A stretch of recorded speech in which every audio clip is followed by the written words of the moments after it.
नमस्कार, स्वागत है आपका हमारे चैनल धर्म यात्रा में।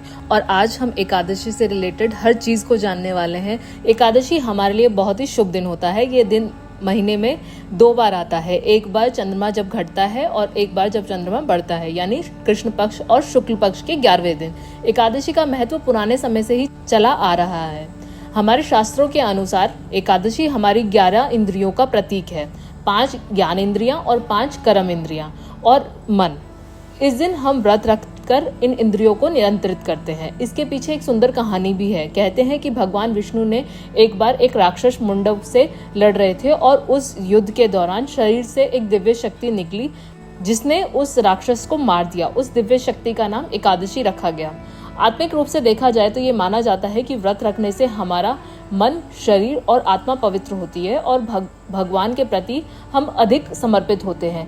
ये हमें स्वयं नियंत्रण और अनुशासन भी सिखाता है। वैज्ञानिक रूप से जाने तो एकादशी का व्रत रखने से हमारा शरीर डिटॉक्सिफाई होता है और इससे हमारे डाइजेस्टिव सिस्टम को भी आराम मिलता है, जो कि हमारी बॉडी के लिए फायदेमंद होता है।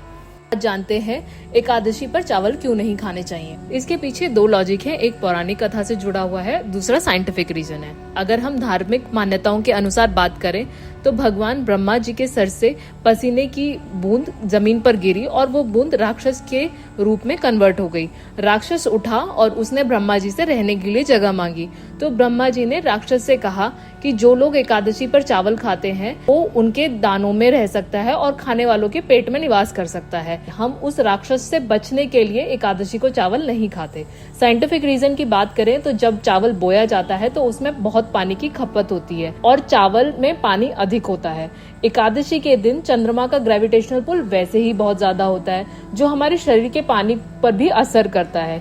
इसीलिए इस दिन चावल खाने से पानी के एब्जॉर्प्शन में प्रॉब्लम हो सकती है, जो हमारे डाइजेस्टिव सिस्टम को डिस्टर्ब कर सकती है। इसके कारण हम बेचैन भी महसूस कर सकते हैं। एकादशी का महत्व भगवत गीता और विष्णु पुराण में भी मिलता है।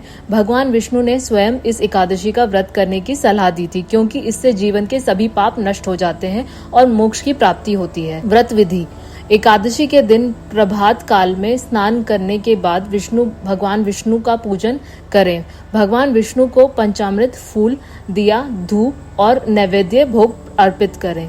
इस दिन तुलसी का पूजा भी किया जाता है, क्योंकि भगवान विष्णु को तुलसी अति प्रिय है। मंत्र जप और भजन कीर्तन में दिन बिताएं।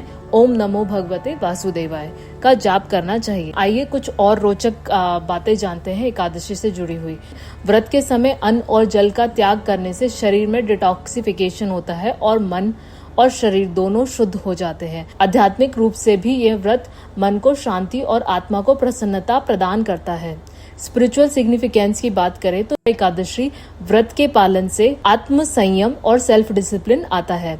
यह व्रत भक्त को भगवान विष्णु के करीब लाता है और उसकी भक्ति और श्रद्धाओं को मजबूती प्रदान करता है।